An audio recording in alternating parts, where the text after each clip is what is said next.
எழும்பி பிரகாசி என் மகனே, எழும்பி பிரகாசி என் மகளே. உன் ஒளி வந்தது, மகிமை உதித்தது. உன் ஒளி வந்தது, மகிமை உதித்தது. மகிமை உன் மேல் உதித்தது. அவர் மகிமை உன் மேல் உதித்தது. கர்த்தருடைய நாமம் மகிமைப்படுவதாக. ஆண்டவரும் அருமை இரட்சகருமாகிய இயேசுவின் நாமத்திற்கு மகிமை என்றென்றைக்கும் உண்டாகட்டும். இந்த நாளில கூட ஆண்டவர் நம்மோடு கூட பேசும் முடிக்கப்பமா. இயேசுவே எங்களோடு கூட பேசுங்க எஜமானனே. இயேசுவின் நாமத்தின் பிதாவே, ஆமே. எடுத்து வாசிப்போம். யோசுவா புஸ்தகம் 6ஆம் அதிகாரம், அதுல 12ஆம் வசனத்தை வாசிப்போம். யோசுவா 6:12. யோசுவா அதிகாலமே எழுந்திருந்தான், ஆசாரியர்கள் கர்த்தரின் பெட்டியை சுமந்து கொண்டு போனார்கள். கர்த்தருக்கு மகிமை உண்டாவதாக. அதிகாலமே எழும்புகிறது இந்த யோசுவாவுக்கு பழக்கம். ஸ்தோத்திரம். இந்த வேதாகமத்துல அநேக பேரை நீங்க பாத்தீங்கன்னா அதிகாலையில் இருட்டோட எழும்பி, யார் எழும்புங்க? நம்ம என்னைக்கோ நான் எழுந்திரிச்சிருப்போம். நான் இருட்டோட எழுந்து 2 மணிக்கு நான் ஜெபம் பண்ணேன். நான் எப்படி ஜெபம் பண்ணேன்? என்னைக்கோ நான் ஜெபம் பண்ணேன். இன்னைக்கு நம்ம எந்திரிக்கிறது எத்தனை மணிக்கு எந்திரிக்கிறோம்? 6 மணிக்கு எந்திரிக்கிறோமா? இல்லை 7 மணிக்கு எந்திரிக்கிறோமா? ஏன் நம்ம இஷ்டப்படி எந்திரிக்கிறோமா? நம்ம எந்திரிக்கிறதுல, அதாவது நைட்டு படுக்கும் போல சீக்கிரம் படுத்துனா காலையில் எழும்புறது சீக்கிரம் எழும்பலாம். நைட்டு 10 மணிக்கு 11 மணிக்கு 12 மணிக்கு உட்காந்துட்டு தேவையில்லாத காரியத்தை பேசிட்டு அப்புறம் எப்படி ஜெபிக்க முடியும்? எனக்கு அருமையா தேவனுடைய பிள்ளைகளே, இந்த யோசுவா நல்ல ஒரு பழக்கத்தை வச்சு, அப்ப அதிகாலமே யோசுவா அதிகாலமே எழுந்திருந்தான். நம்ம எழும்பும் பொழுதுதான் நம்முடைய வாழ்க்கையில சில காரியங்களை கர்த்தர் எழுப்புவான்.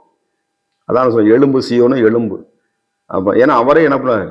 தட்டி எழுப்புகிறது. வேதாகமத்தில் அநேக பேர் என்பார் ஆண்டவர் தட்டி எழுப்புவார். பேதுருவை தட்டி எழுப்புவார், எலியாவை தட்டி எழுப்புவார். சோத்திரம். சிறைச்சாலையிலேயே அந்த தூக்கம்தான். நாம் எங்கே அவனாலும் தூக்கம்தான். சிறைச்சாலை தூக்கம்தான், சபைகள் அவனும் தூக்கம்தான், வேலை செய்யறதுல எல்லா இடத்துலையும் வண்டி ஓட்டினாலும் தூக்கம்தான். சோத்திரம். சில பேர் வண்டி ஓட்டு என்ன பண்றது? நம்ம அதிகால நேரத்துல வண்டி ஓட்டும் போது அப்படியே கண் ஒரு இமைப்பொழுது ஒரு ஃப்ரெண்ட்ல கர்த்தருக்கு ஸ்தோத்திரம். இங்க இந்த யோசுவா அதிகாலமே எழும்புற ஒரு நல்ல பழக்கத்தை பழக்கம். நம்ம அதிகாலை எழும்புறதோட எழும்புனா எந்திரிக்கிறான். 6 மணிக்கு தூங்குறவங்க போய் சேர்ந்து தூங்குனா என்ன ஆகும்? அதிகாலை எந்திரிக்க முடியாது. 7 மணிக்கு தான் எந்திரிக்க முடியும். நீங்க உங்க கூட படுக்கிறவங்க என்ன பண்ணுவோம்? 5 மணிக்கு அலாரம் வச்சோன்னா, ஆமா, அலாரத்தை ஆஃப் பண்ணி வச்சுட்டு ஒரு ஓரமாக வச்சுட்டு தூங்கக்கூடாது. சோத்திரம். அலாரம் சத்தத்தை கேட்குறேன் என்ன பண்ணுவோம்? அது உடனே இருந்துச்சு அந்த தேவ சமூகத்துல, முதலாவது நம்ம ஆண்டவர் சமூகத்துல இந்த யோசுவா தேவனுடைய பெட்டியை சுமக்கும்படி ஆசாரிகள் என்ன பண்றான்? அந்த 7 நாள் அந்த அழகாக சொல்லுகிறது வசனமா, ஆசாரிகள் அதிகாலம் எழுந்து சுமந்து கொண்டு போனார்கள். நம்ம என்ன பண்ணோம்? நம்ம சுமக்கணுங்க. எதங்க? பெட்டி. ஆண்டவராகிய இயேசு கிறிஸ்துவின் பிரசன்னத்தை சுமக்கிற பெட்டியாக நீங்க இருக்கணும். கர்த்தருக்கு ஸ்தோத்திர. உடன்படிக்கை பெட்டி.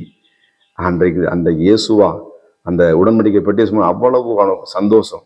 கர்த்தருக்கு ஸ்தோத்திரம். அந்த பெட்டியில கர்த்தருடைய பிரசன்னம் இருந்தது. நம்முடைய குடும்பத்துல நம்ம அதிகாலை எலும்பு எதுக்கு எழுதுனா தேவனுடைய பிரசன்னத்தை வாங்குவதற்கு.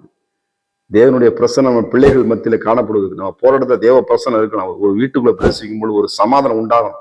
அந்த இடத்துல சத்துருவின் கிரிகள் அழிக்கப்படணும். அதுக்கு என்ன தேவைங்க? தேவனுடைய பிரசன்னம். நம்ம நல்லா சென்று போறதுனாலையும், நல்ல வெள்ளச்சட்டை போறதுனாலையும், நல்லா நம்ம சீவுறதுனாலையும், நல்லா நம்ம மேக்கப் பண்றதுனாலே பிரசன்னம் வராது. அதிகாலை எழும்பி தேவனை தேடுற பொழுதுதான் பிரசன்னம் வரும். நம்ம மேக்கப் போடுறதுக்கு 1/2 மணி நேரம் செலுத்துவோம். சீவுறதுக்கு, தலை சீவுறதுக்கு, என்ன பண்ற மற்ற காரியங்களை செய்வதற்கு, அயன் பண்றதுக்கு ஒரு 1/2 மணி நேரம், மற்ற எல்லா காரியத்தையும் செய்யறதுக்கு 1/2 மணி நேரம். ஆனா தேவ அதிகாலை எழும்புவது சோத்திரம். எழும்புது 5 மணியா இருக்கும், ஆனா ஜெபிக்கிறது 7 மணியா இருக்கும். அவன் சில பேர் 5 மணி சீக்கிரம் நினைச்சிடுவாங்க, ஆனா என்ன பண்ண மாட்டாங்க? ஜெபம் பண்ண மாட்டாங்க. கர்த்தருக்கு சோத்திரம். இந்த தேவனுடைய பெட்டியை யார் சுமக்கிறதுங்க? தேவனுடைய பிரசன்னத்தை நீங்கள் நடந்தா சுமக்கணும். அந்த முழு உலகத்துக்கு கொண்டு போகணும். 900 கோடி மக்கள் வாழுகிறாங்க இந்த உலகம் முழுவதிலும். 900 கோடி மக்களுக்கு யாரு கொண்டு போறது? தேவனுடைய அபிஷேகத்தை, தேவனுடைய வல்லமையை உங்களை தான் கர்த்தர் நம்பி வச்சிருக்காங்க. எத்தனையோ ஜனங்கள் அழிகிறாங்க, எத்தனையோ தடவை சமாதானமெல்லாம் போறாங்க. ஆண்டவர் நம்ம நம்பி இருக்கிற அதிகாலமே எழும்பி நம்ம தேவ சமூகத்துல ஜெபிக்கும் பொழுது சத்ருவின் கிரிகள் அதமாக்கப்படும். நீங்க அழகா படுங்க. 11 வசனம் சொல்லுங்க, துணிக்கும் 7 எக்காலங்களையும் பிடிக்கிற 7 ஆசாரிய எக்காலங்களை ஊதிக்கொண்டே கர்த்தரின் பெட்டிக்கு முன்பாக நடந்தார்கள். கர்த்தருக்கு சோத்திரம். நடக்கணும். கர்த்தருக்கு சோத்திரம். நம்ம என்ன பண்ணணும்? நடக்க பழகணும். நம்ம ஜெபிக்கிற மாத்திரம் இல்லை, அது மாதிரி நடக்க என்ன பண்ணும்? தேவனோடு கூட நடந்தா சோத்திரம். நம்ம நடக்க பழகணும். நம்ம யாராரோ நடக்க பழகுவோம், வாக்கிங் போறதுக்கு பழகுவோம். ஆனா தேவனோடு கூட நம்ம சம்பாஷணை பண்ணுவதற்கு கர்த்தருக்கு ஸ்தோத்திரம். ஜெபிக்கிறோடு அந்த அதிகாலை ஜெபிக்கிறாங்க பார்த்தீங்க, அவங்களோடு இணைந்து கொள்ளணும். ஆமா, சர்ச்சுக்கு எப்பவுமே 9 மணிக்கு வர்றது, 9 மணிக்கு ஆராதனா 10 மணிக்கு போகக்கூடாது. ஸ்தோத்திரம். 9 மணி ஆராதனா 8 மணிக்குள்ள என்ன பண்ணும்? ஆமா, சில பேர் சர்ச்சுக்கு இந்த ஞாயிற்றுக்கிழமை மட்டும் மற்ற இந்த நாளைக்கு என்ன பண்ணாங்க. ஆமா, அதுக்கு இது சம்மந்தமே இல்லை. அந்த 7 நாள் என்ன பண்ணும்? ஆலயத்துல வந்து கர்த்தரை ஸ்தோத்திரம் பண்ணி ஜெபிக்கும் பொழுது கர்த்தர் பலத்த கிரிகளை செய்கிறார். நீங்களே அவருடைய ஆலயம். அதனால ஆலயம் தேவன்னு சொல்லுவீங்களா? ஸ்தோத்திரம். அதுதான் சபையை கர்த்தர் கொடுத்திருக்கிறார், அதுதான் ஊழியக்காரனை கொடுத்திருக்கிறார். நம்ம தேவனை துதிக்கும் பொழுது ஆண்டவர் நம்மளுக்குள்ளாக அவர் வாசம் பண்ணுகிற தேவன், ஜெயத்தை தருகிற தேவன்.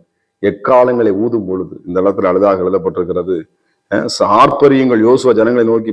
யோசுவா ஜனங்களை நோக்கி, நான் சொல்லும் நாள் மட்டும் உங்கள் ஆர்ப்பரியாமலும் உங்கள் வாயின் சத்தமிடாமல் இருங்கள், உங்கள் வாயிலிருந்து ஒரு பேச்சும் புறப்பட ஆர்ப்பரி என்று உங்களுக்கு சொல்லும் நாளிலே ஆர்ப்பரிப்பீர்களாக என்று கட்டளையிட்டார்.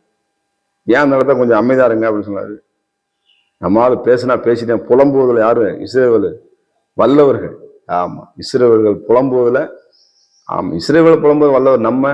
ஆமா, கர்த்தருக்கு நம்ம ஒரு பிரச்சனை புலம்பிக்கிட்டே கிச்சனை போனாலும் புலம்புறது, வேலைக்கு போனாலும் புலம்புறது, பைக்கனை போனாலும் புலம்புறது. புலம்பலை கர்த்தர் மாற்றுவார். கர்த்தருக்கு உங்கள் புலம்பலை நிச்சயமா கர்த்தர் மாற்றுவார். சந்தோஷ மகிழ்ச்சியும் கேட்கும்படி செய்கிற தேவன் உங்கள் புலம்பலை கர்த்தர் நீங்க ஒளிய பண்ணுகிறார். எனக்கு அருமையா தேவ பிள்ளைகளே, பேச நேரத்தில் பேச்சு கொடுப்பார், அதை பேச சொல்லுவார். அந்த நேரத்தில் நம்ம பேசணும். மற்ற நேரத்தில் என்ன பண்ணும்? நம்ம அமைதியா இருக்கும் பொழுது ஆண்டவர் நம்முடைய வாழ்க்கையிலே பலத்த கிரிகளை செய்ய தேவன் வல்லமையுள்ள தேவனாக இருக்கிறார். ஆர்ப்பரியுங்க, கர்த்தருக்கு ஸ்தோத்திரம். நம்ம எதுக்கு ஆர்ப்பரிக்கிறோம்? எதுக்கு என்ன பண்றாங்க ஜனங்கள்? ஆர்ப்பரிக்கிறாங்க.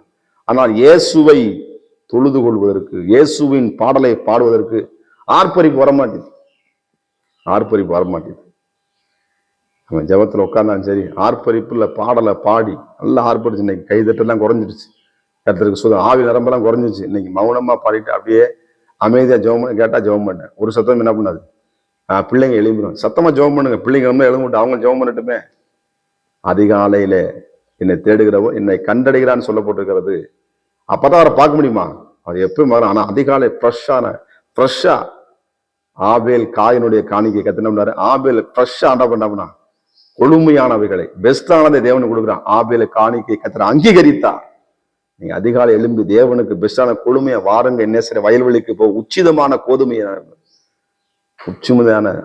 உச்சிமையானது அந்த பெஸ்டா தேவனுக்கு. அந்த அதிகாலை காலை கொஞ்சம் கஷ்டமா தான் இருக்கும், பலவீனமா தான் இருக்கும்.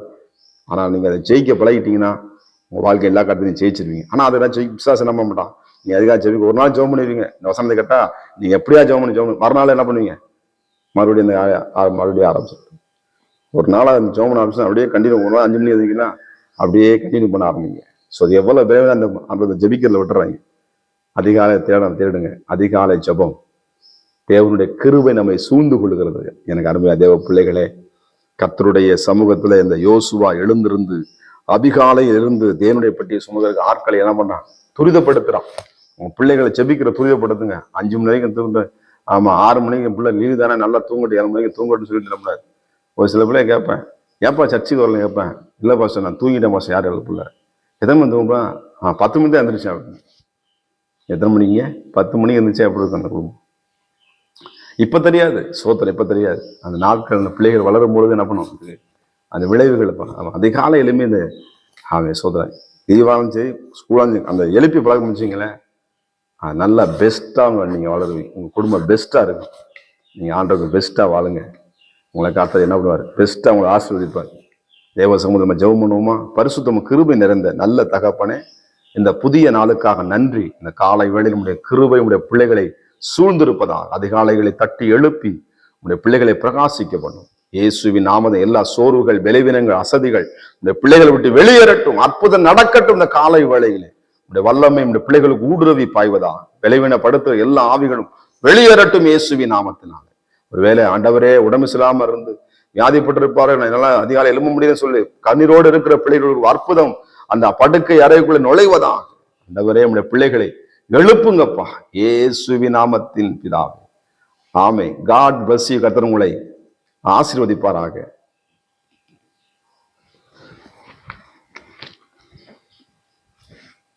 கேட்பதற்காக ஸ்தோத்திரம் ஆண்டவரே. பாவத்திலிருந்து விடுதலை கொடுங்க. பரிசுத்தமாய் இந்த பிள்ளைகள் வாழ்ந்து சுகித்து இருக்கட்டும். இந்த பிள்ளைகளை வழிநடத்துவீராக, பாதுகாத்துக் கொள்வீராக. இயேசுவின் நாமத்தின் பிதாவே, ஆமே. God bless you. கர்த்தர் உங்களை ஆசீர்வதிப்பாராக. எழும்பி பிரகாசி என் மகனே, எழும்பி பிரகாசி என் மகளே. உன் ஒளி வந்தது, மகிமை உதித்தது. உன் ஒளி வந்தது, மகிமை உதித்தது. மகிமை உன் மேல் உதித்தது. அவர் மகிமை